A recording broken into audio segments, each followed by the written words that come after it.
Hey guys, Jay here. So today we are looking at some games on the eShop that you can pick up for under $15. These are great budget titles that you can add that are a ton of fun. Before we get into the list, be sure to click the subscribe button to keep up to date on things we've got coming up. Let's take a look.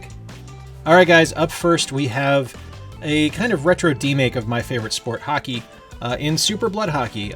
Super Blood Hockey is a uber violent interpretation of my favorite winter sport, and while I'd like to say it is a spiritual ancestor of ice hockey for the NES, because it is, because you've got the fat guy, you've got the skinny guy, and you've got the tall guy, just like you did in NES. It's less a spiritual ancestor and more kind of NES during or NES ice hockey during the Purge, based on how violent it is. One of the neat things about it is that there are no penalties in the game. So you're able to just absolutely destroy and wreck the other team. But what happens is there are these huge line-clearing brawls here where all hockey players fight each other, and yes, the refs do get knocked down. And you do go on the power play, but you only go on the power play when the opposing team loses the fight. So as you see here, the guy from Finland is about to get knocked down, and he just kind of flops around on the ice. And then Canada goes on the power play. One of the other things I like about it is it feels like NHL 93 because, oh, you got run over by a Zamboni. Next up is one of my favorite classic fighting games. This is ACA NeoGeo Garou Mark of the Wolves. I had Garou Mark of the Wolves for my Dreamcast ages ago, and to see it ported over in the ACA series for the Switch just made me happy. Now this is an $8 game, and it's worth every penny of it because this is an update to the Fatal Fury franchise, where you are playing Rock Howard, the son of Geese Howard, who was raised by Terry Bogard. And as you can see here, he's got some of Terry's moves. Now, for $8, you're getting a classic, incredibly well-balanced, fun, beautifully designed fighting game. It doesn't have a huge cast of characters. Think more along the lines of maybe Street Fighter 2, with about 8 or 9 playable characters, as opposed to something like King of Fighters, which has 30 or 40 playable characters. But as you can see, the combat mechanics are great. The sprites are big and beautiful, lots of color, really good animations and effects throughout the game. So I do think this is worth the $8, definitely. There's a lot of throwbacks to the classic Fatal Fury games, and you actually do get to play Terry, an older, wiser Terry Bogard in this game as well. Although he is the only other character returning from Fatal Fury. Definitely consider picking up Garou Mark of the Wolves, $8, and a lot of fun as a fighting game. Alright guys, next up we have Mana Spark, a $10 eShop title. Now Mana Spark combines Souls combat and roguelike elements. Basically, you're going through a procedurally generated dungeon. There's monsters, and it's less of a luck game and more of a skill combat game. You are going to track your progression as you go. You actually are hoping to rebuild a town by finding people that are trapped in the dungeon. And as you do, you get access to more different shops and abilities and things like that. Every run you play, as it is a roguelike game, is going to be different. So it's not going to be the same thing over and over and over again.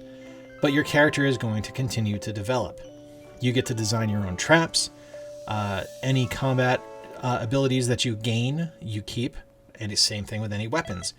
And you also get to keep any discoveries you make as you go. So if you find a recipe for a healing potion or something like that, or like the net I just threw there accidentally, I did trap that spit of meat. That is definitely not going to go anywhere. You get to keep track of that stuff.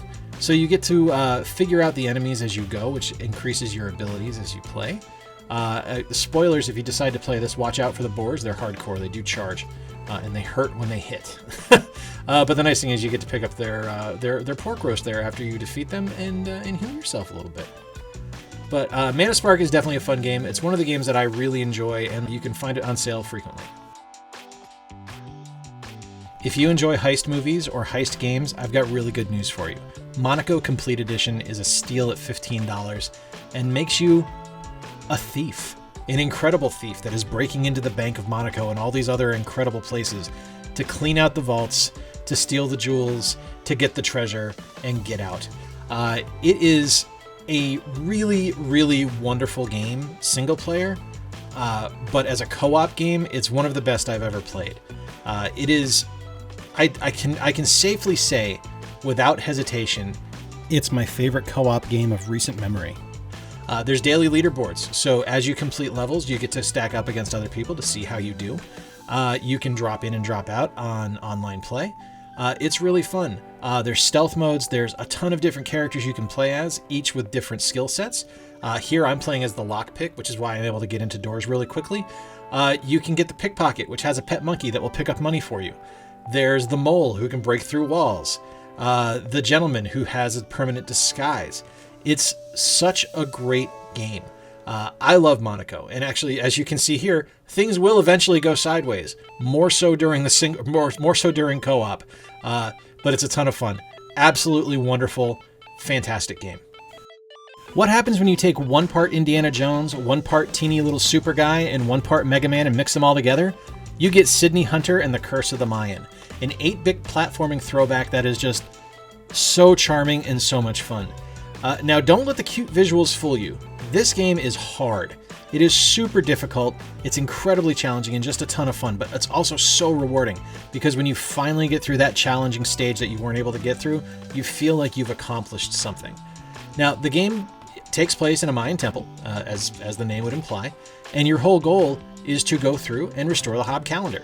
It's pretty simple. Along the way, you find crystal skulls, you fight bats and jaguar men, you have to dodge, as you can see here, you have to dodge arrows being shot at you, and your whole goal is to return peace and balance to the Mayan civilization.